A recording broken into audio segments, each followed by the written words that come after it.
VR is really like a box of crayons. And regardless of whether you come from film or games, we've always had, a red, a green, and a blue. And we've done amazing things with those 3 crayons. But with virtual reality, we actually have a 4th crayon, and that's depth. Yeah. And it's the use of that crayon in every layer of the experience, that depth crayon, that creates the feeling of virtual reality. Welcome to VR and AR Inside on the Inside Network. I'm Robert Scoble, your host, along with Austin Smith here. And we cover the world of mixed reality, which includes virtual reality and AR. And it's coming at us pretty quickly. And we have some really cool guests. Nicole is here. And I first met her at the first iPhone hackathon. So she's been an innovator for a long time. And Tom, I see all over the internet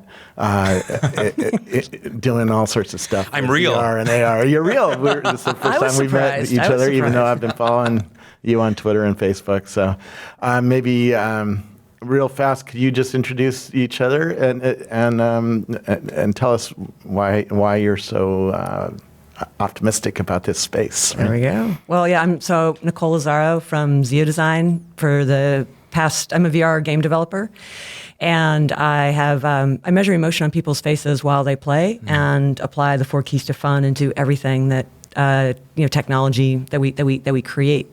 So in this space, like why I'm so passionate about VR is that VR, like working on games like The Sims, Star Wars, Matrix, those kinds of games, designing the first iPhone game, VR is really this trip down the rabbit hole to experience Wonderland. Yeah. And I grew up in Wonderland. I actually grew up overseas for 5 years, riding camels, climbing pyramids, exploring fire temples. And, I want to go back to my childhood and feel that full body sense of wonder I had as a kid. And what we have with VR, with virtual reality, it's the first platform that creates that same sense of wonder that I felt as a child. So why I'm so optimistic and exploring this space with my team and wanting to share it with all of our friends is that it's a tool that can really create these profound, fun experiences. But the technology itself, the problem we all face in the space, AR or in VR together, is that technology itself can't guarantee the fun. Yeah. And it's not until, in fact, the train isn't even going to leave the station unless we have emotionally compelling experiences we want to play again and again and again. We're soon going to be able to melt walls with this technology, right? Because I saw it yesterday. And Tom, you get to around and see all these early technologies that are coming that are just mind-blowing. Right? It is mind-blowing. I mean, I have to say I've never rode a camel, so your childhood is completely, I'm envious. But I will soon in virtual reality and augmented reality, so that's exactly why I'm passionate, because I never got that chance. So my name is Tom Emrich. I'm a partner at Superventures. Superventures is the first fund and incubator dedicated to augmented reality. And so we are on a mission to seed capital in early stage startups that are essentially bringing superpowers to the people, thus Superventures. We're looking at companies that are developing fundamental technologies that are really shaping this new space, this new wave AR, VR, wearable technology. The 4 of us have a wealth of operating experience and domain expertise in AR, VR, and wearable tech. We have started companies, we've done academic research, built communities, and so we think we have a good sense as to what's needed in order for this space to really thrive. And Nicole mentioned that those technology layers really need to be there in order for the creators to be able to do what they want to do in VR and AR. I think what's most exciting about augmented reality and virtual reality is this ability to be limitless. Already we've experienced this in 2D form with this blank screen that sits before us that allows us to tap into worlds that exist here and worlds that we've created from our own imagination. But we're now going to break through that screen and it's pouring out into the world around us. Yeah. And we are going to be able to personalize our spaces like never before, become things that we never thought we could do or see like camels. Mm-hmm. And so that's extremely exciting. We got one of that back. Extremely exciting. Extremely exciting for for all of us at Superventures, and we're really eager to be able to not just put money in, but also support and shape the companies that are really making this happen. Yeah. And this is the problem with talking about this stuff, because I do a lot of speeches and I ask people who's had a HoloLens on their face. Very few, right? And HoloLens is a shipping product. I just got one, right? It's $3,000. How many people have an HTC Vive at home?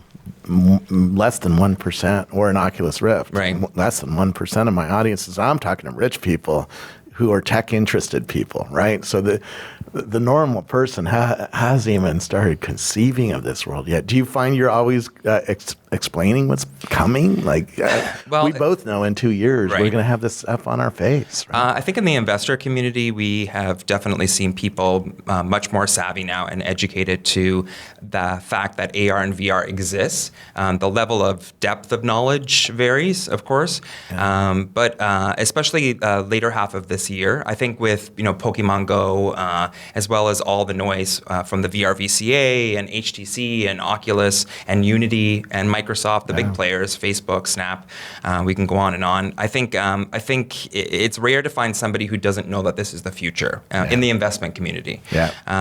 Or they're maybe less skeptical than they were before. But you're right. I think they see the investments being made, hundreds of billions of dollars. Right, exactly. It's like according to CB Insights, I read a stat that already we're 85% year over year from last year. Do you think?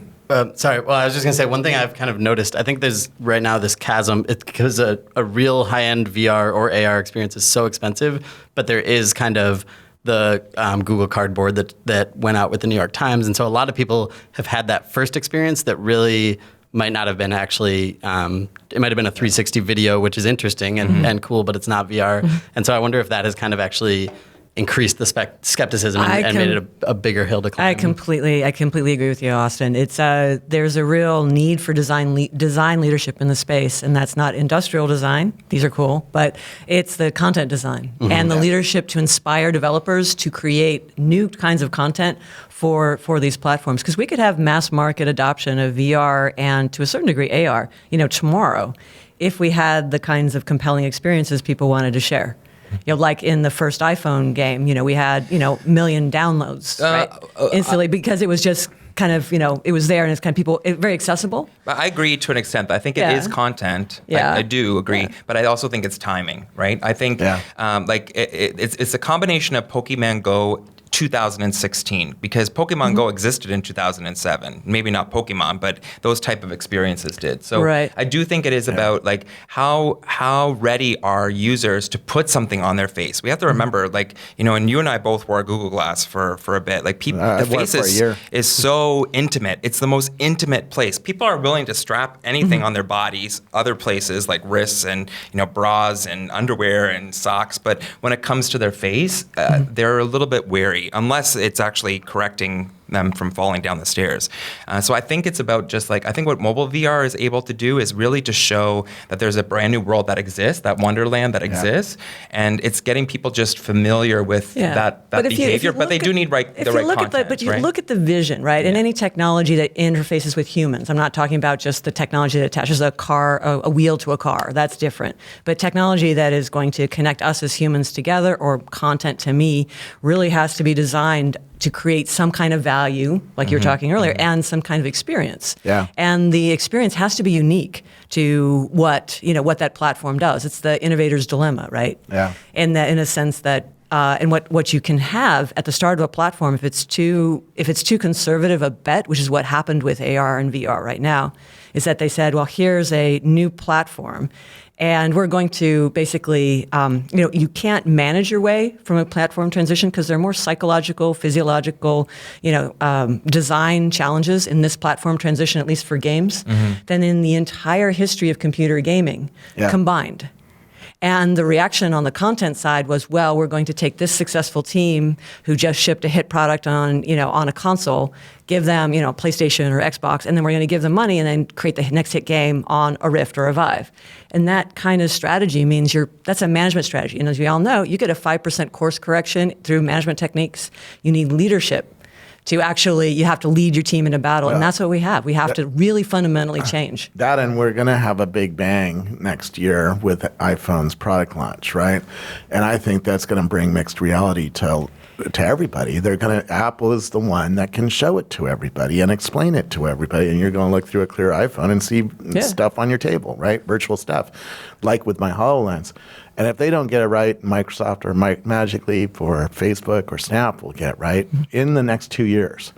And all of those companies have the ability to radically change markets, right? And change what we believe about ourselves. The numbers we saw in Pokemon Go are real, say yes to that. And it's almost there, because when you have the mixed reality version of that, you can kind of get a sense of what it'll be. And then we just need content that moves us emotionally. But I wonder if the numbers on Pokemon Go are interesting. And I love what Pokemon Go did for augmented reality. It just makes it easier to talk about it with everybody, not just investors or the people in tech, but my sister, who lives in Ottawa, and my dad. And so I love that it brought AR to the conversation, but it was mobile AR. And I think that's important to focus on. Even what Robert just said about Apple next year. Is it going to be something you put on your face or something you hold in your hand? I think with technology for the consumers, it's about baby steps. And something you wear in your ear. Or something you wear in your ear, perhaps. Well, you'll have that anyways, because you're getting that in a month. Or it's in my drone. Yes, my exactly. drone is like. But I think Well, we should talk about drones in a second. I do think that these baby steps are extremely necessary to get people to wake up and be a little bit warmer to this idea of augmented reality. I think that a device like Fab 2, like the Tango phone and the upcoming Apple device is going to be able to do that. And then, I think it's going to be having Snapchat-like experiences, which I can do with something that I have in my hand that I'm already comfortable with, that I've been using for 7 years. Yeah. And then I'll have these special moments that have been curated by content creators that think like you, that justify why I need to put it into a headset in order to have maximum results. Yeah. And it'll be like these spits and spurts of magical moments until we get to that point where the devices are at the point where they're not heavy, they last longer, they look more like what we're wearing today. And then why wouldn't we wear them all the time? Yeah. You know what I mean? And be able to pick up an experience like this is a lot more casual than actually putting something on. And you had to go to a fitting, when I got my glass, you had to go to a fitting and that kind of crazy. I just got HoloLens this morning, and I wish I brought it. I left it on the table at home. But HoloLens, the first experience, you just adjust it to your head, and you're in, and you get to see windows, and you get to see holograms. I put a little shark in my on my floor. That's the first Your hologram. first hologram. My first hologram. And that's cool because you had the word my in that sentence. Because it was my floor, right? And that's something we've never done. It's very personal media. What's neat about a HoloLens is when you put something on a physical surface, it stays there. So it's still there. It's waiting for you. And it's lonely. It's hungry. It's hungry. You better get home, Robert, and feed it. It might bite but you know what's worse with HoloLens is that it does stay, and so the hologram cleanup is a bitch. Yeah. Because you have to go around and clean up all these holograms in your place. You just need a button clean everything. You need up, right? But do you want all of them clean? Do you want some clean? That's a. Oh, you hire. This is a service. It's a new. It's a whole service. It'll be on Product Hunt tomorrow for sure. Absolutely. Which gets into some of the. We're trying to figure out how do we talk to our new audience, right? And some of them are really advanced. They're people who could be in here as a guest, and some of them are like, "What is this?" And it's really hard to explain what mixed reality is going to do or augmented reality is going to do. But yesterday, I learned a few things. One, we're surrounded by billions of voxels, volumetric pixels. And if you start looking at everything around you and thinking, oh, there's a pixel right here, that has 4 sides on it, and it's really small, and it's always there. And my glasses are soon going to be able to perceive that voxel, and then the computer software is going to be able to put anything on the surfaces of that voxel, right? So the wall can melt. I can make the wall go away. I can blow up the wall. I can make the wall pink. I can do whatever. I can put CNN on the wall, right? Infinite things. Whatever we come up with for an idea for mixed reality, it will be true. There's there's nothing that can't be done. I think it'll follow a similar path that we saw, like back in 2007 with the iPhone launch. Is that we'll have an initial set of apps for AR that engender the emotions that the platform is really good at. So with the iPhone, it was mystery and wonder. It's like a really magical experience. You could move the phone around, and the it oriented. And then that had the collection of, magic apps, popcorn, I can light a lighter, I can, drink beer out of my phone, all of those little, and so that mixing of reality and not is going to definitely be like that first wave of apps. And then I don't know exactly what the fart app of VR is going to be. It's going to be just a fart app, but it's going to feel real. But I mean, in VR, the fart app is jump scares, a jump scare app. That's basically the fart app of VR. But and then you get to what some more value propositions. So early tech enthusiasts, it's like, oh my gosh, we'll be able to do anything, right? When we jump the chasm to a more mass market, then it is where that experience is delivering me an entertainment or some kind of value that I couldn't get on any other media. And I think if you wanted to imagine, I mean, aside from watching Black Mirror and some other things, if you think about the really cool like Iron Man CG stuff that happens in a movie or a Jurassic Park, those kind of CG computer graphic experiences in my own environment will certainly be one of that in that first wave.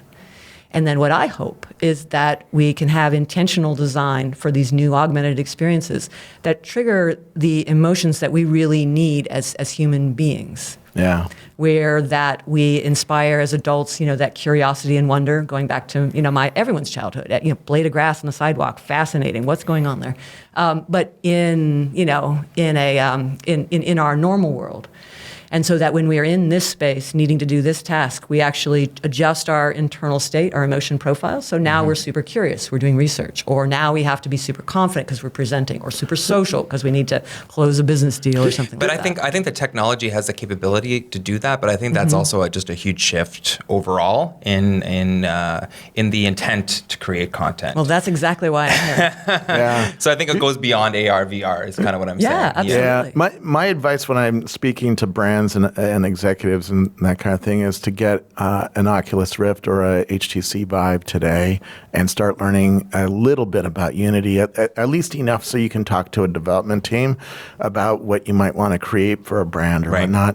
And this is going to be a stepping stone that'll help you iterate, learn Unity, learn these techniques, learn how to work with users, learn how VR works and what's possible. Yeah. And then that you'll be ready for this mixed reality world when it arrives a year later, right? Exactly. I mean, the big shift, regardless of AR, VR, MR, hyper reality, whatever the terms we're going to use it, is really the shift from 2D computing to 3D computing. And even though we're 3D creatures and we should understand how to work in 3D, we've been using technology that has forced us to use productivity tools and creation tools in a 2D format. Even writing, for example, is 2D. It's all 2D. And so we have folds to. out, but it's still. We're going to have 2D. a lot of learning, and that's why a lot of the startups that we're looking at are tools and services around 3D, authoring tools, performance optimization tools, versioning and quality assurance tools to help content creators make it more efficient, and also to create some standards in this space as well. Yeah. Sure. And so I think with brands or just even developers, anybody, the big shift is going to be, how do I change my thinking from creating a Word document to whatever that Word document is going to be in 3D. And I think the people that are well positioned in this space actually are the folks that have been working in 3D all their lives, like welders and sculptors and animators, and that's why like filmmakers, like motion live action filmmakers are also well positioned. The folks that have already been thinking about 3D and how to capture that 3D or create things in 3D are really at the forefront of this new wave that's coming about. Yeah, I was at VRDC, today and yesterday, and and I gave a talk yesterday. Here in San It's a Francisco, conference, virtual reality developers conference. And what's interesting is that you're taking the frame, in a cinematic sense, and with VR, you're really taking that frame and making it a cube. And so the whole language of cinema, each of those techniques, whether it's the line, the balance of a frame, a cut, a dissolve, all of those then just need to get shifted flatland style into a cube. And then what is that? What does that mean? Not to mention you're surrounded by billions of cubes, right? Yeah. So now, Well, and what does there's that an mean? internal architecture. So if you think about the scene, there's a scene in Jaws where you've got this ferry boat and you're on. It's one of the Spielberg's famous oneers. It's like a minute and a half, 23 seconds, and the framing of that architecture on that ferry actually grounds the user. And that's why a game like Hover Junkers works, because that you can have fast motion is because it's established an architecture in the player's mind. We actually store You spatial. should talk about Hover Junkers because I love that game. Yeah. Explain what the game is. Remember, most of the audience, even though they care about VR, doesn't have VR yet. So Yeah, I don't have my little slide here. I mean, even my friends are just getting their HTC Vives and Oculuses, and we still don't have controllers for Oculus yet, Yeah. right? So we're still figuring out what games we want to play Exactly. on VR. We all know because Right, we have right, it, right. but so much of our audience is still not. Well, with Hover Junkers, it's kind of like basically you are in VR. You can't in traditional games you run like at 40 miles an hour. You do that in VR, you'll get sick, and that you run that fast to be exciting, so that we can spend 40 hours pushing the plastic button, looking at a small screen, and that's why I create excitement in traditional games. So we can't do that in VR because you'll get sick. So what Hover Junkers did is they made a platform. It's a post-apocalyptic world, and you have a hovercraft that has points on the and then railings on the side, and then you build it up as you play. But because that frame and you're floating on this plane, you understand the space in a much different way, and you can actually move that much faster than you could if you were just walking in VR. Yeah. So it's an interesting thing. And then you translate that into what do spaces look like? There's a little bit of sickness also in or discomfort in AR as well. In our game, Follow the White Rabbit, what we've done is we've created a very strong architecture for the room that you're in. So there are white columns in each corner, so that when you turn around, you understand that space very viscerally. So any motion in that space is a lot easier to do. Are we going to separate augmented reality into augmented reality that's done with a camera? In other words, what you're seeing is completely pixels versus you're looking through a glass to the real world, and then you see a hologram on top of that real world. This is a very dangerous road to go down, I think, Robert. Is it? Well, I think this is where the term mixed reality comes in, right? And I think that the challenge with augmented reality is that it has baggage. The consumers remember augmented reality. They also remember QR codes. We were trying to push this down, North American consumers' throats. And so, augmented reality means the blurring of the digital and the physical, the ability for you to augment this reality with digital objects or digital constructs. Yeah.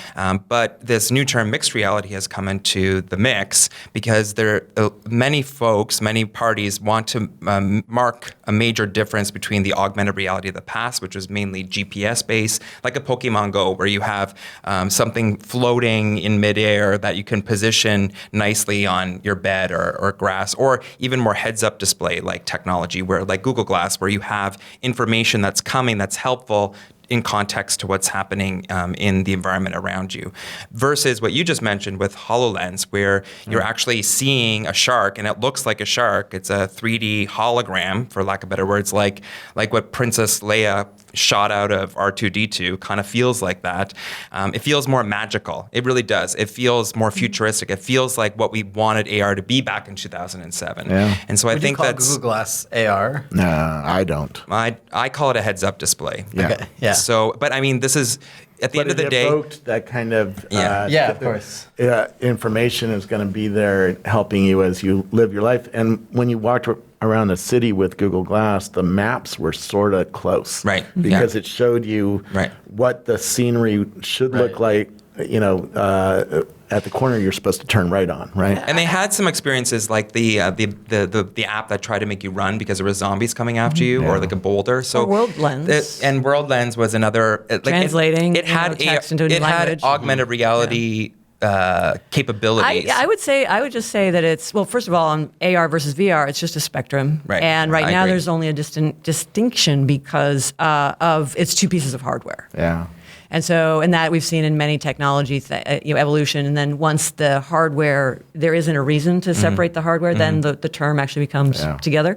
But it's just a spectrum, and it's just how transparent the display is in front of my Exactly. face. Yeah, I agree with that. If it's mostly transparent, it's AR, what we call AR, and then mostly opaque, then it's VR. Right. It's really hard to come up with a proper term for what we're talking about, because people disagree a little bit. And then, my friend Brandon says mixed reality is only when we have a real mixture of interfaces with physical interfaces in the real world and then maybe virtual interfaces. Well, what it really is it boils down to the papers, was it Mark Winter? Basically ubiquitous computing and pervasive computing.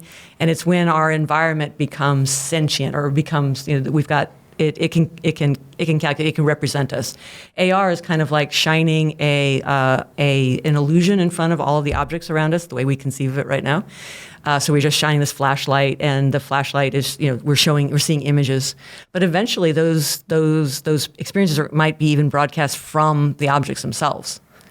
Yeah. And, we can have where this table is projecting its image of table, and then you can touch it. But I think that's where I wanted to go with you with drones and artificial intelligence and self-driving cars and robots, because the kinds of techniques that are going to be used in the Model 3 Tesla are the same techniques that are going to be used in the mixed reality glasses. And in fact, I won't be shocked if the Tesla ships with a pair of glasses, right? Because your user interface of a car is going to radically change in the next couple of years. Oh, it would be such a good branding move, just like the bigger than the white earbuds on the original iPhone. I'd love to know who Elon Musk is going to partner with, because he doesn't have the 600 engineers building a 3D sensor, so he can't build the glasses himself. But he's going to have to pick between, Magic Leap, HoloLens, whatever Apple's doing and whatever Google's doing, right?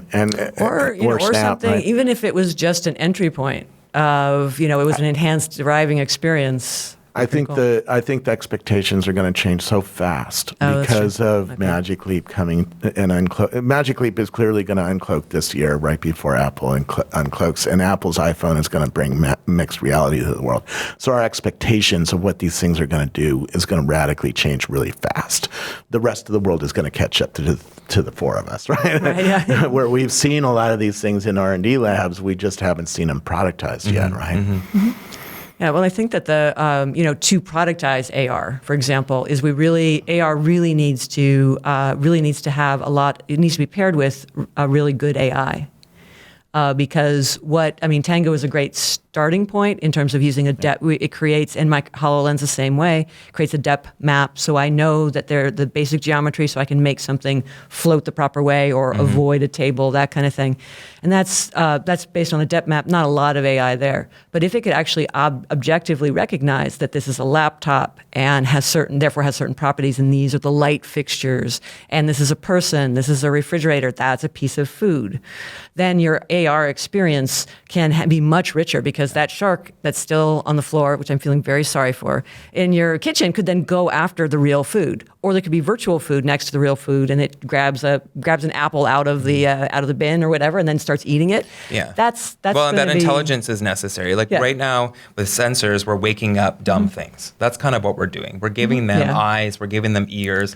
But it's one thing to be able to be able to bring down the internet, right? But abilities. Right. It's one thing to be able to see, but it's another to make sense of what you're seeing. I think that's what you're saying. And so the computer vision platforms are wholly essential, and there are a lot of companies out there that are for working example, to solve that. we were at I had a team at the hackathon. It was the Watson, IBM Watson and Vive hackathon, and NVIDIA was another sponsor.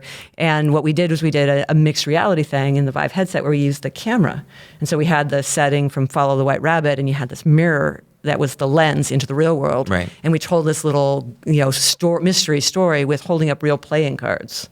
So the AI there was recognizing, it was the story about the Suicide King, and you would hold up real playing cards and then advance the story, and it would change stuff in your virtual world. And because there was a difference between the Queen of Hearts and Queen of Spades, and the Queen of Diamonds and the Jack, that made the experience.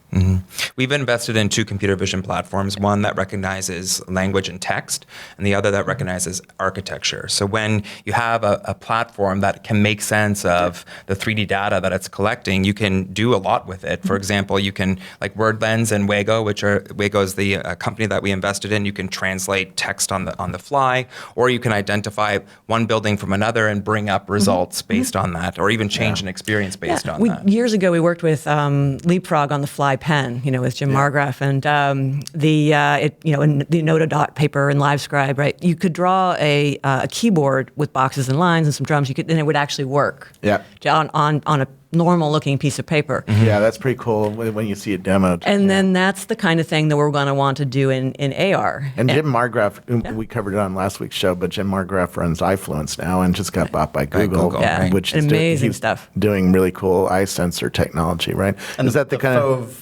just launched. Yeah, we just should launched talk pre-orders about some this news, week. I guess. Yeah, well, we don't have to, but yeah, that's another It's eye such an tracking. interesting We are conversation. making news here, right? But Fove is in my office. It's a company that's making a headset with eye sensors and building a new kind of rendering engine that makes use of this thing called foveated rendering, where the compression is only going to be the polygons and the bitmaps are only going to be uncompressed where you're looking. So it's going to make the GPUs in all these devices work a lot more efficiently and give us faster frame rates and give us more apparent polygon count, right? Right. The polygons are still going to be limited by the GPU, but if you can cram them all where you're actually looking, then you can fool the user into thinking there's a lot more polygons than there actually But are. even Right? adding on to that, though, I mean, what could we do with the eyes? There's some such amazing stuff that could happen because we can, with the eye, if we can understand, like I've been dying, I measure emotion on people's faces while they play using Ekman's facial action coding. And once we have one of these, like this is on my face. You're holding a Samsung Gear This is a VR, Samsung right? Gear VR that I've modified, so I kind of. This is an audio show to some of our audience, right? So Oh, yeah, so some people are people watching can see. Facebook She's holding her Live. camel, folks. Yes, I'm holding her camel. This is a podcast you can find on iTunes eventually, right? But once you put the headset on your face, you can actually put sensors. So you could sense a lot of the emotions that we measure. So curiosity, surprise, fear, anger, amusement. All of these things could get sensed, and then you can also know where they're looking, and then change the gameplay, based on where they're looking, or even run a whole world with just your eyes, whole hands-free. Well, Just one question that I have for, I guess, all of you, but I think, so we're talking about, artificial intelligence, computer vision rendering to draw these 3D images, and then eye tracking and sensory analysis, and then the GPU constraints, and it feels like there are all of these massive kind of leaps that are happening. I think they're happening, and they're all happening kind of in parallel, but how do those things kind of converge? We have these big companies that are placing big bets, and so is it just all of them are going to race, and one of them is going to converge these things at the right time, and it's going to happen? I think the next 5 years, you're going to see what we saw in the early iPhone world, where every year was a major advance. Yeah. Every year saw a sharper screen, a better camera, more apps, more. Yeah. So what you want in this phase, what happens is that you can have on these verticals, better sensors, clearer screens, that sort of thing. So on these verticals, you'll have them. But where the real leaps were, which is where what that iPhone success was, when you're integrating verticals. And so we have grown up in a Windows world, right? In basically a window and a pointer. Some of us can remember the drag-out fights between whether or not an operating system should be operated by a keyboard or a mouse. That was whether or not my favorite one was whether or not we would actually, as humans, be able to process more than 7 colors on a screen at one time. This was a legitimate paper at Chi a while ago. So we can't quite imagine what those will be, but I think it's going to be huge form factor changes, which will then be obviously different UI changes. Yeah. And so it would be as thought experiments for people who are innovating, trying to think about, imagine what it is. Well, what happens when we don't have a screen, right? Basically, instead of that 2D surface you were saying, it is a cube, and it's a cube around me. But I think I think there's 2 points to what you said, Austin. So number one, what will happen to all these advancements? Well, I think we're already seeing what's happening with iFluence being bought by Google, for example. That's already suggesting what's going to happen. The second is I think eye tracking is just a good example of how a focus only on display with augmented reality and virtual reality is too confined of a viewpoint. We have to be thinking about the entire digitization of the human experience, which is what at Superventures we always strive to do with our portfolio focus. And that is anything from digitizing our body, so gesture, motion, controllers, peripherals, to bringing in facial features and using eye tracking and EMG and heart rate sensors around your face, like some startups are doing, all the way through to thinking about sound, which I think is we're going to hear a lot about in the next couple months, through to emotion. Like we've invested in an emotion tech company, and we wholly believe that understanding how people are emoting to content can not only drive decisions going forward for the business, but can also change the content itself. And so ultimately what we're doing outside of this 3D-fication of the world is once we get beyond display, because that's what we're used to display, so we're talking about displays, we're going to find out that once we perfected the display, that this is just the tip of the iceberg. If we want to augment human experience, we're much more than our eyes. And so we're going to be seeing, and we already are seeing startups that are playing in all these spaces. And so you really need to have a like well-rounded Doppler. viewpoint of that. We talked about Doppler Labs last week, Right. which makes these augmented audio headphones I got at Coachella. They're absolutely stunning. There's a revolution coming in audio. Yeah. So we probably should have a whole show just talking about audio. And, well, at some point. in audio, what I talk about is sort of the practice of audio is pretty amazing. Like in Follow the White Rabbit, when I added some of my best, my go-to, like my favorite tracks from John Williams or the game Myst, I put it into the experience and put it in through headphones. And I was amazed at all of this work we had done with immersion and make you feel like you're in this cafe in 1889. There's the Eiffel Tower and this amazing magical world. Completely, it went whoosh, completely like became 2D. I felt like it was in a computer game, felt like it was in a movie. Right. By playing music in the track. And what it boils down to, a real simple way, is that the entire practice of audio design has been all about creating, putting really two microphones, on, for one for each ear, and then balancing it in such a way that it's positional and distance. And the really good audio it gets pretty good at that. But in the end, when you've got the headphones on, it still really does feel like it's coming on the inside of the head, which is cool because it feels very intimate. And that's what we appreciate, that intimate feeling of audio, that intimate experience of audio. When you're in VR, you want to turn it from the inside out. You want the experience of the audio to actually be outward focusing. Right. Yeah. And things like reverb, which is like it's cool and it feels good. It's an effect. Reverb actually has a purpose. It has information in it.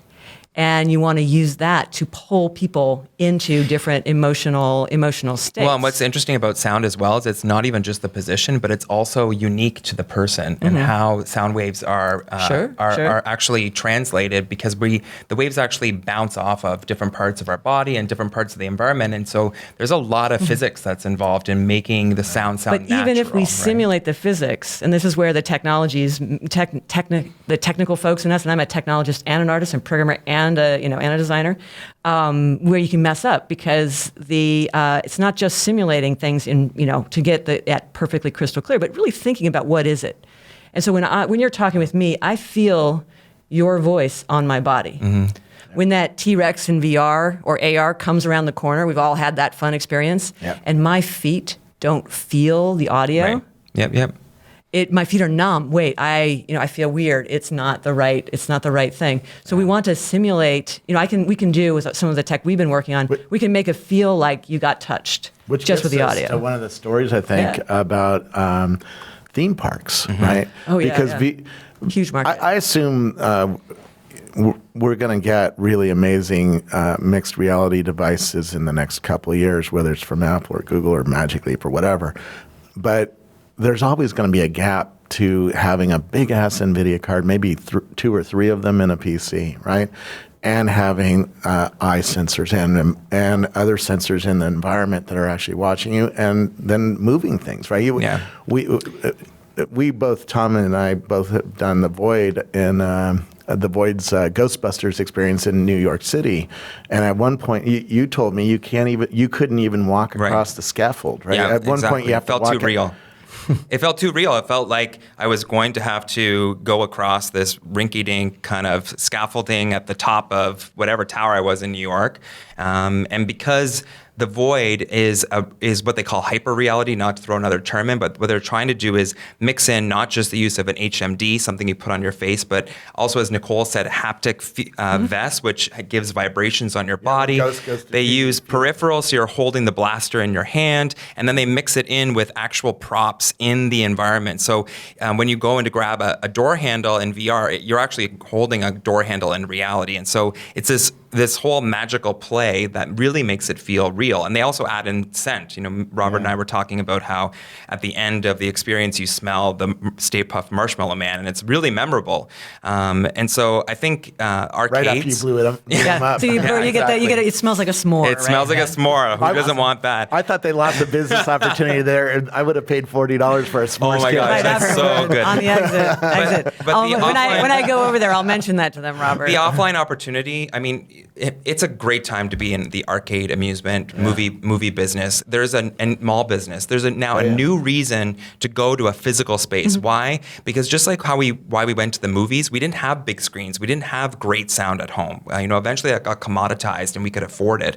But if you really want a great experience in virtual reality, you're going to get it at Six Flags or at the Great Mall of America for $20. And I think that's an education program. And if you think about what were the original arcades, it required so much computing power to get graphics to move around on the screen in response to some sort of hardware, input. So that's how we had the original quarter drop, video arcades. So same thing here. In many people's homes around the world, many billions of people live in little boxes, right? Yeah.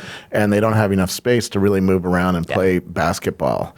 So I could see them going to a space where they have an HTC Vive or something like that, and they can actually I could never do room scale VR in my apartment here in San Francisco. Well, that's the number one complaint in China. I just came back from China that we produced a conference there, and they say they can't do a lot of the room scale, HTC Vive in their places, and that's why in China and in Asia, Japan, the internet cafes are being reimagined as virtual reality centers. Experience centers are really big, and they're big money, not just for the experience centers, but also for content developers, which is really key. And I think what can happen when you have a dedicated space, you can put a physical table and then wrap a different visual on the physical table through your head-mounted display.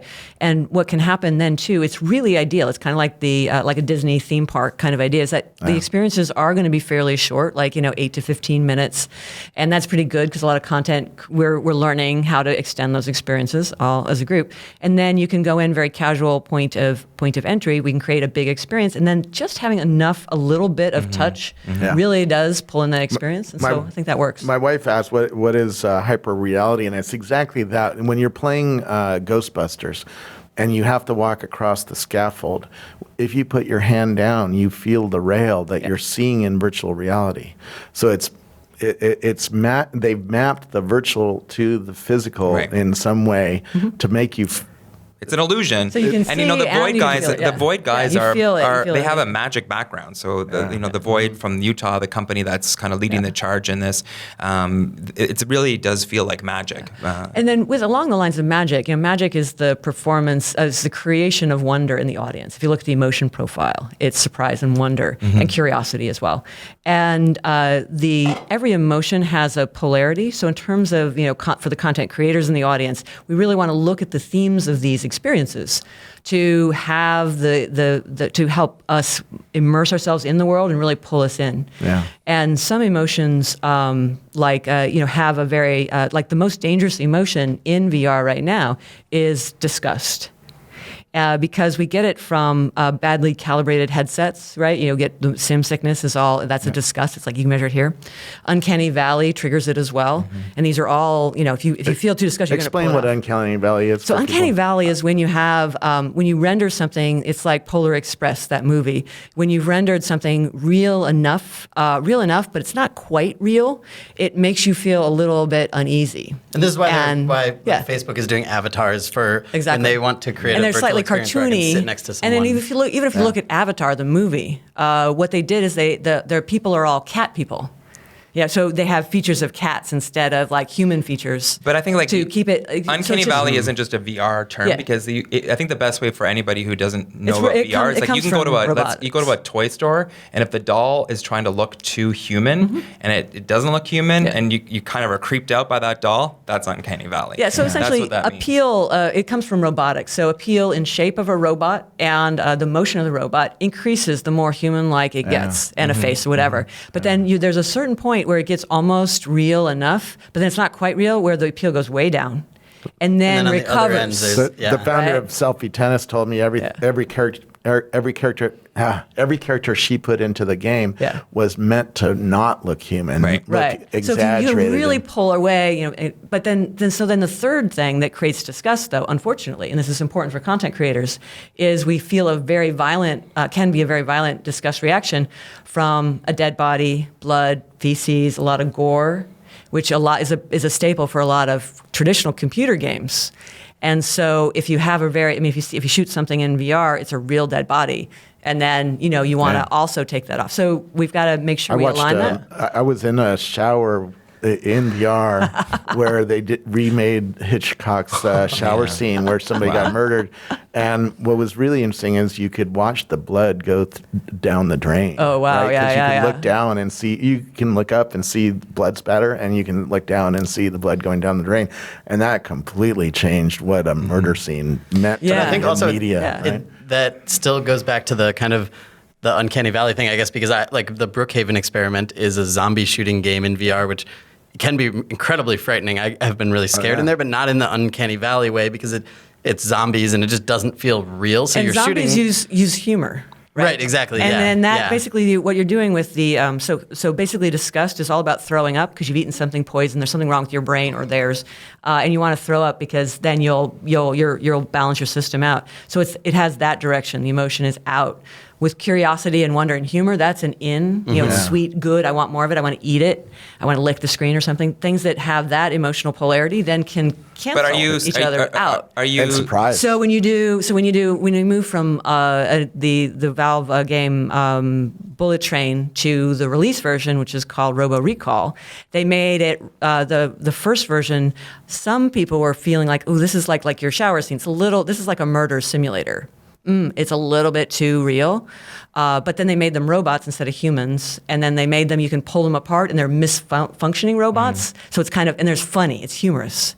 And so what you're able to do then is, take the negative emotion on one layer of the experience and then counteract that with a positive emotion on the other, which will keep you into the space. In our game for Follow White Rabbit, we have a lot of curiosity and surprise. Each point on like a color script for a Pixar film, each point on the compass, each cardinal point on the compass has a different emotion profile. And so as you move in the scene, how we've avoided having to have a linear script is each point on that has a different emotion, and then as you play, that emotion changes. But not every game is going to be rainbows and puppies, right? So I think but like I said, you can counterbalance them, right? We can use emotion to solve so many. But I think maybe taking it away from emotion, I think for me the real question is about ethics, and as things get too real, how are we going to ensure a rating system like we did in console games, and protect the viewer and the experiencer, as well as ensure that there's not going to be some sort of psychological schism that sends people off into different directions. Especially with like massively multiplayer games. I mean, it goes beyond like the rating system for Nintendo because you have trolling and like active malice that is going to probably be a huge problem. But like inevitably, I know where you're coming from, but I think like we're already starting to see the industry continue to use the same themes and again, that was lack of design leadership, right? Yeah, perhaps. But I mean, it's also business, right? And so at the end of the day, those are like the same thing. True, but at the end of the day, I think things will have to evolve. But I think taking a look at the ethics around it is going to be extremely key. The ethics and also like what is it that we're working with, and I think there's a really interesting plasticity there because we're going. It's like VR is really like a box of crayons, and regardless of whether you come from film or games, we've always had a red, a green, and a blue, and we've done amazing things with those three crayons. But with virtual reality, we actually have a fourth crayon, and that's depth. Yeah. And it's the use of that crayon in every layer of the experience, that depth crayon, that creates the feeling of virtual reality. Yeah. And that is actually processed in a different area of the brain than the visual experience. And because it's in the lizard brain, the hippocampus of a London taxi driver has more mass than a non-taxi driver, for example. That's actually wired much more closely into your fears, your dreams, and where all of that's happening. So we can use it both for therapy. We've had paraplegics walk with an assisted, with a therapeutic VR experience. We've also had people overcome a fear of spiders. We've also induced PTSD by maybe a Syrian experience that was too realistic, or simply someone coming up to an avatar coming up to me and yelling at me if I had the fear of people yelling at me. Right. All of these kinds of things. So we want to be an ethics discussion, and then I think really it's about inspiring us to explore the space and to create the kind of experiences and the kind of change in the world that we want to have. I assume developers are going to keep trying to push the line, because that's how you're going to make people feel emotion and feel things that they haven't felt before, Right. and that's going to be very pleasurable. Seeing a murder is actually very interesting to do. But I think we are going to evolve our language about these things and our expectations. Hey, this is not appropriate to watch with the kids, right? Or have the kids playing. And generally the kids are pretty good anyways. I offer them all the time to play Brent Haven Experience, and usually they want to play Job Simulator. So the kids are pretty good at knowing. They have a variety, I think. In fact, they really. have the kids who are at least 7 years old have a language that they talk with each other and with parents about it, right? Oh, am I going to shoot zombies? Or is there going to be blood in this? Is there going to be something that's going to be too scary for me? And actually, when they talk to you, hey, you're going to yell your head off. You want to watch somebody else do it? We'll put them in Brent Haven Experience, and everybody screams. Yeah. Everybody screams at Brent Haven Experience, because there's a few parts of that experience where you're surprised by zombies coming out of nowhere. Yeah. And you turn around and there's a zombie in your face, and you're like, ah! Right? But at the same hand, with Hitchcock, when we get to people as artists, right? With Hitchcock, Hitchcock's not the master of fear. He's not the master of jump scares, right? He's the master of suspense, right? Yeah. It's that moment before fear. And so thinking about the design of these experiences over time is really super important. And in a sense, what we've got is like when I was in a fun haunted house, I'll spare the details too much, but I was walking through, and then okay, I got this, and then this popped out, and then these books flew over me, and then the chandelier crashed, and I started laughing. I tried not to laugh because they worked so hard on this, and it was realistic, but the bookcase, jumped at me. Now spears were coming through my body or whatever. And I was like, oh my, I was just laughing. I was really trying. And so but then I turned the corner, long hallway. It's like, okay, there's going to be, something in that window, something in that window. It's like, okay, let's go. And then the painting on the wall moved like 2 inches, just like whoosh. And I completely lost it. I went, ah!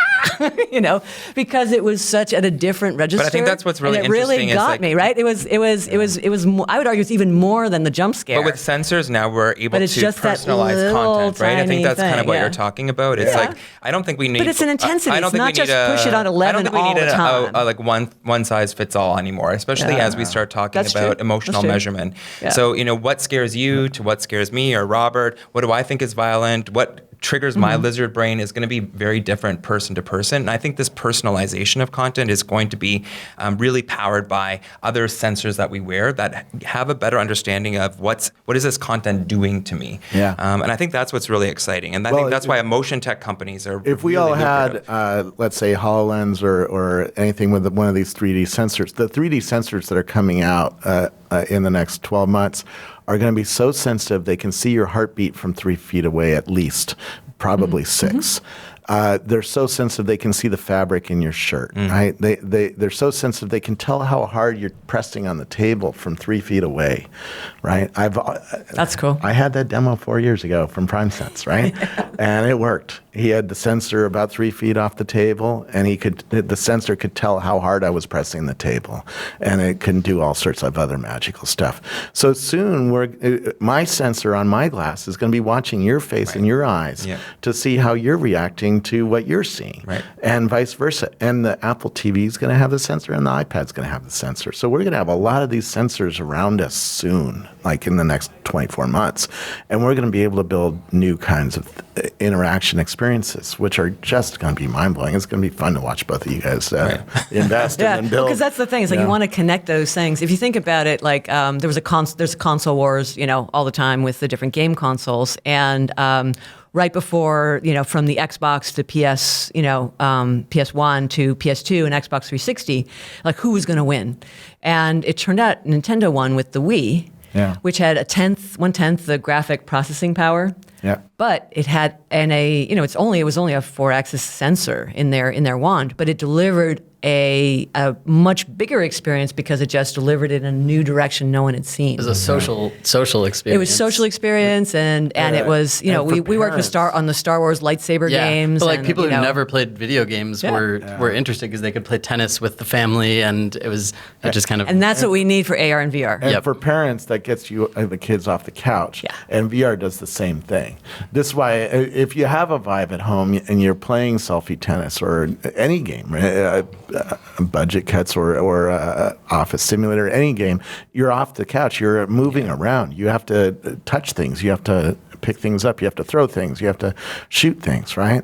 Selfie tennis, I'm like dripping in sweat. When I play. That's tough. Yeah. My leg was actually cramping from climbing in VR once because I get right into it. Like you really have to. You love this game, The Climb, or what? Yeah, The Climb is one of my favorites. Like it really does. Like speaking about how real it can feel, and it really does allow for you to make you feel like you can climb a mountain when you get out of VR.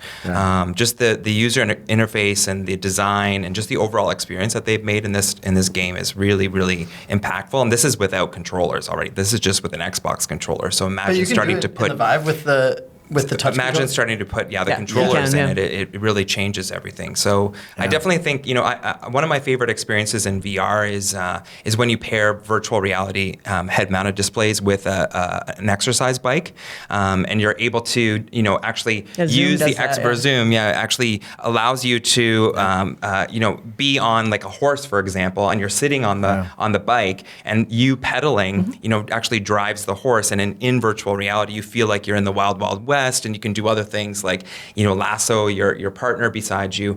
But I definitely think this whole this fitness reimagination of the fitness center or at home fitness with virtual reality is quite lucrative, and we're seeing a lot of startups kind of do VR simulators that assist that. We play as humans. We play to invent our future selves, right? We do that, and we can have these as content creators. We kind of got the post-apocalyptic stuff. We know how to do a lot of that. So there's opportunities. It's not just puppies and rainbows either. There's lots of different types of play.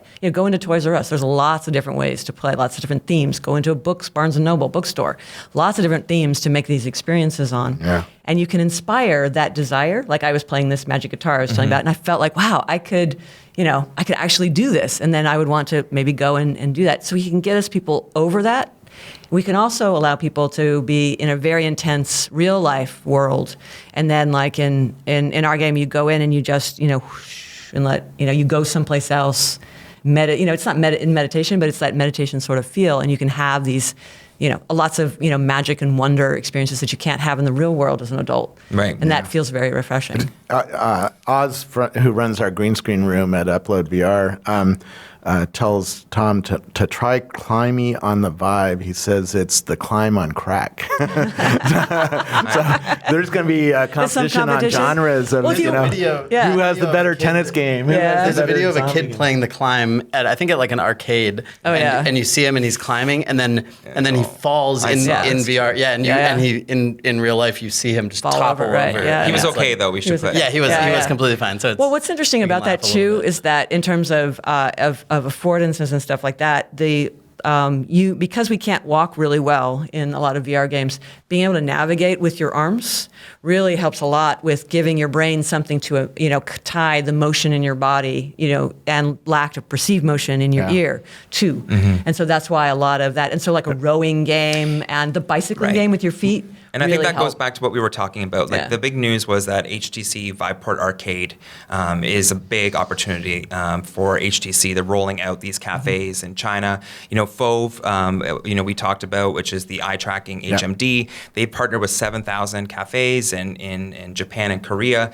What this allows for is for these really robust experiences that give you all parts, or at least the parts that are available. So where you may only be able to afford a Gear VR or a Daydream device or even a PSVR with a controller, there's still those haptic vests that are out there. There's still peripherals that are out there. SubPac. We've had a lot of fun with SubPac. Exactly. Wearing that. Treadmills and bikes. And there's a lot of simulators that are actually going to take the VR experience to a whole new level. And you're not going to be able to, not the average person is going to be able to have this all at home. Yeah. And that's why you're going to have to go to IMAX. And that's why IMAX and Starbreeze are working together to create these amazing experiences. Yeah. So not to mention, at GITEX, the big consumer electronics show in Dubai, Samsung had a robot that was shaking you, Right. And moving you around.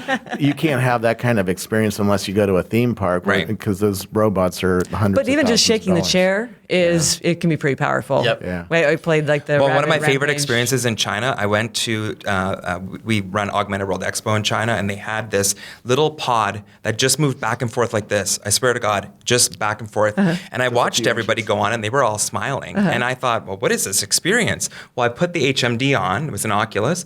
And I put it on. I sat in the chair, and there was a seatbelt. And I said, should I put the seatbelt on? They said, no. I did it anyways because I'm a good boy. And literally, it was one of those swings. Those terrifying swings where you're going up and down in the air. But this one, because it's VR, you literally go up into the stratosphere like, whoa, here's the moon around the Earth. And I'll send this out. Like, I literally have video of these folks watching me with me screaming on this chair, going back and forth, because it really does add this whole other dimension. Well, and then they applied that content-wise to an experience you can't have in the real world, Right. and they just cranked the experience up to 11. Like, okay, if we can swing back and forth here, Right. 5 feet high, what happens if we go to 30,000 or 50,000 feet? It's terrifying. Michael Carney.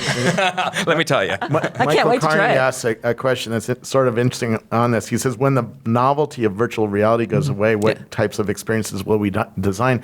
I don't think the novelty is ever going away. Oh, no. I would completely disagree. Those are great questions. Those are a great question, because that's exactly why a lot of VR experiences last for about 15 minutes. Yeah. Because as a designer, I can actually get all of you to play my game or play an experience for 10 to 15 minutes. It's the window of novelty, the novelty window. And then after that, unless it's got that technology, that experience has a hook to extend that experience, you'll just put it down and it's sock drawer time for the tech. And so what we've seen, and we've done years of research with VR, is that by and large, most VR experiences are only doing what we call easy fun. It's the bubble wrap of game design. It's just this micro loop, and it's new. It's like, oh, great, the menus are in 3D, but it's the same game I can play on my PlayStation or my Xbox. And that doesn't make me sick. I'm going to go play that game over there. And so we have to escape the loop. And if you remember that depth crayon thing, is we have to create some additional. We have the 4 reasons why people play games. Easy fun is one. They have to create some of the other types of fun in VR, using VR. Otherwise, it's just game over. The launch platform is really thin. There's so little VR fun. Tilt Brush is probably the only thing that really is getting, and that's why it has the appeal it does. Right. But I think that's exactly right. There's So you a have to have lot of room social, for you gotta have- creation tools, collaboration, social is also missing from the bunch. Yeah. But also, I think we've talked a lot about games and entertainment, hard but fun, too. training, simulation, productivity, these are other areas that VR Journalism. is already, journalism, that Medical. they're already excelling in. Like Documentaries. the big Nani's work is announcement amazing. from Unity this week was the ability to develop in virtual reality, virtual reality in virtual reality. Which is really huge. I think when you take a look at VR, right now there's a lot of press and buzz around what's happening on 360 videos and short games and scary haunted houses, but there are a lot of examples of using virtual reality to train firefighters, for example, in a way that they could never do before. They would do it with video or with paper. Yeah. There's a great firefighting simulation for submarines. It's mixed reality, so it is a physical, like we were talking about the Void, a physical room that's been green screened and QR code, if you will, and then real props. And so you go into the green screen drops out, so it shows the video. They drop in the video of the fire or whatever, and then they have live the live firefighting equipment and you see it in real world, right? So it's not green screened. So that mix you can actually then train in a way that you could never realize. My son's going to be a police officer, and they have simulation rooms. They're like this. Pilots do the same kind of thing, right? Yeah. Pilots have had VR for a long time. They call it simulators, but and they were made out of paper mache, right? At the time. Augmented reality for a firefighter actually going into a burning building, seeing where a doorway is that they can't actually see, or the temperature in various areas, and all of those things, I think will be really interesting. Yeah. So we could go for hours. Yeah, I was going to say, we were going to go through some news, but I think this is actually way better because we, I think, talked about where this world is going, and it's been awesome. And I think a whole lot of news this week. There's nothing huge that we missed. So, but I think, our goal is to kind of make these 30-minute episodes. We're at minute 65 right now. Whoa, okay. But we could keep going, or I think let's let at least people go home and go back to the conference. They have to go to reality now. Oh, you got to go back. No. But we'll have you both on again soon for sure. Yeah, Thanks for having me. Thank you very much for having us.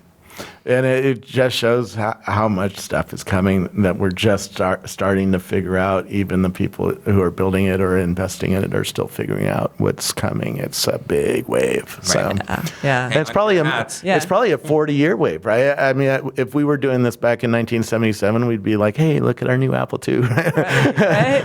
It doesn't have a spreadsheet yet. Oh, who's going to invent that? It doesn't have word processing yet. It didn't have anything. Didn't even have. But those questions are really good questions to ask for AR, VR. Those are the opportunities. Yeah, the entrepreneurs out there, they should be thinking like that. Yeah. They should be thinking that this is a whole new wave, and there's a lot of opportunity to solve a lot of challenges. And I would encourage anybody to start thinking. And then to do that, we need to asking the good questions, which is great. So that is awesome. And then how will it be different in VR? And then the second one is to go beyond the design thinking, which can slow us down, mental friction, in that everything's new and everything's going to be different. We're going to break all the rules, or there's presence. A lot of these terms we laugh and we feel good about saying over and over and over again actually aren't operational. Yeah. So if you think we need to have a design language, if you talk about increase the presence, I can't. It's not really a functional thing. But if we talk about at that next, what's the first principle for VR design that's underneath that? What are those first principles? What are some of the operational things that we can do to change that? That's why I think everybody needs to get an HTC Vive or an Oculus Rift, one of the high-end ones that you can do 6 degrees of freedom. You can actually move around in a space because you're going to learn the language, and you're going to learn it along with us. And so a year from now, when this space gets really important, you're going to have a language to talk to everybody about it, right? Whether you're working at a brand or you're working at a game development company or an education company or whatever, right? But if you can't afford that, because not everybody can, then what you should do is either make friends with someone that has it, like I did with the kid down the street with the pool, or you go to an IMAX or an arcade and really play around with it. But I think that email Austin at inside.com. Here in San Francisco, and he'll hook you up. I'll do demos. I'll set it up in this room for is it $20 a demo or something like that? For free. It's a side job. But I think let's not knock mobile VR though, because I think mobile VR is definitely going to be more pervasive. We have the cardboard, which was very limited tracking. Get this in the world, everybody. Yeah. But when and how ready are you going to be? If you are playing in a Vive today, you're going to have that on an iPhone in a year, and on an Android phone. So you're really speaking to entrepreneurs when you say if you want to be building for this platform, then you need to have it today. Or anybody at a brand who's going to be running marketing, because every brand is going to have a virtual component to it, right? And even if you, but I think even if you can master Unity and get a VR thing onto a mobile device, the process of authoring, ideation, authoring, putting it on and experiencing, closing that full loop. If you're the entrepreneur that is going to create either on the hardware side, platform side, or content side, or tool in the middle, that experience is going to do more for you than simply playing too. So I think it's important, if you can't get the Vive in your studio, if you could get a mobile and the authoring capability going, it's like, the price is coming down every few months Oh, too. it's insane. Microsoft last week announced a new headset that does 6 degrees of freedom. Yeah. That's going to be $300, right? And then you get my laptop I just $400. bought for the hackathon, that was only $1,500, and that's running my Vive. Well, and even like the Fab that's 2 not too bad. AR I mean, device that has depth sensors, $500. So I mean, the tools are out there for developers and entrepreneurs to grab. So, and I love your advice about just like learning to work in 3D. Yeah, you got to get the crayons. Get your hands on the crayons and do some stuff. Right. Yeah, get in some of the Facebook groups too. There's a lot of groups. And the meetups. We didn't mention meetups though. We know we have SF VR, and then we've got SVVR. Those meetups are really We important. run an at the AR conference. meetup in Yeah, I was gonna San say, Francisco, AR. ARBA. Isn't that in So, multiple cities? Or well, we run actually wearable tech wearable, meetups right. in Toronto, Chicago, Montreal, Ottawa, but we There's have good one here as well. meetups up in AR one. Seattle because there's a good group, Yeah. VR group there. There's a lot happening in LA. And you can start your own, right? Absolutely. And then just do the open demo policy, and everybody just it's like the homebrew computer club, right? Everyone just brings their stuff, and then we're all trying each other's, and you get bootstrapped from there. Yeah, there's so much happening. Actually, 70% of Unity developers are outside the United States, so there's a lot happening all over. Every time I go somewhere, there's VR meetups, right? And so hook into your community. There's probably at least 50 other people who live close to you that are into VR or want to be into VR, and that's your meetup, right? Right. Amazing.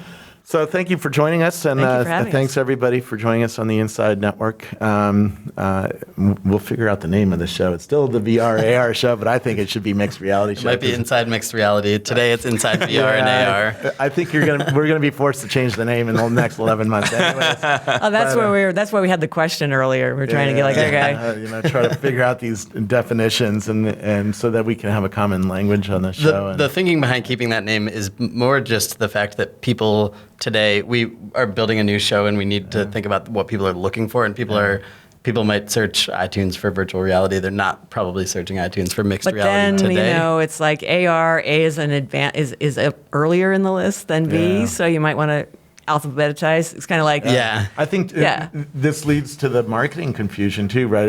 Intel calls mixed reality something different. They called it mixed or multiple reality. I forget what they call it, but different companies are calling this stuff different things because they're trying to put their own little Well, spin I think on it. I really do think we need to be careful about terminology, not for the tech folks, but for the consumers. I'm worried for these consumers because we keep throwing all these terms around, and I think we whatever they're. At the end of the day, consumers don't care about terms; they care about value. Yeah. That being said, they know that this is a smartphone in my hand. They know that word smartphone. So I think we're going to have to see what this term is going to be. They know virtual reality. They're hearing virtual reality. Yeah. I think they know augmented reality. I'm worried but about even- mixed reality. even- But consumers never knew the term graphical user interface, which was kind of the revolutionary No, thing.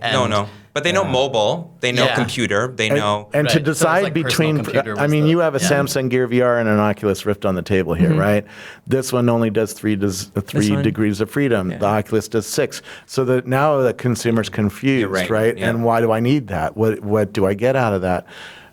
There's a lot of education of There's people. education, and there's also, I think, for creators in the audience and people who are going to speak to the consumer, what's going to be the thing that's really going to push us out is going to be, like, what is the Angry Birds, right, of VR? And it's probably going to be like a small team that finds a value that mass market people can just really, glom into and delivered on this device. And then that will be like I understand what this Or maybe they won't use about. terms at all. Like Snapchat is a very successful augmented reality application, and they have never used the word augmented reality. And they won't. So yeah. it's just an embedded I think they're feature, just right? people are gonna be like, "Wow, I look so good with that flower filter," and they won't even It's a know. filter. It's Yeah, just it's a like filter, yeah. it is Yeah, gonna be. and So that's where it's similar to graphical user interface. It's yeah. just the computer that you use. right, And, exactly. They call it a camera, right? It's interesting. As I get to see new technologies, I'm now asking the 3D sensor people, how many millions of points are you able to see at one time, right? That's going to be a spec that some journalist is going to compare on a spreadsheet, right? Tango does this, PrimeSense does this, whatever else is out there does this, right? And I'm starting to ask, how many polygons does that convert to? And then how many voxels does it convert to? And they're starting to have answers to all three of those questions. Right? I think voxel sounds like a really good podcast name. I'm just saying. That's true. We can all be a volumetric pixel. So. There we go. And there's a play on volume. You got it. Yep. Oh my goodness. So thank you so much for a Thank great you. show, and come back next week. Actually, next week I'm going to be in We're Lisbon. going to be recording so, from Lisbon, yeah. Yeah, so I'll be trying to do that and a few other things, doing my other show, Gilmore Gang, that I'm on, and I'm doing some other things from there. So it's going to be a fun week at the Web Summit. 50,000 people going to Lisbon. So Awesome. Cool. That's great. thank you so much. Thank you. Thanks. Thank you.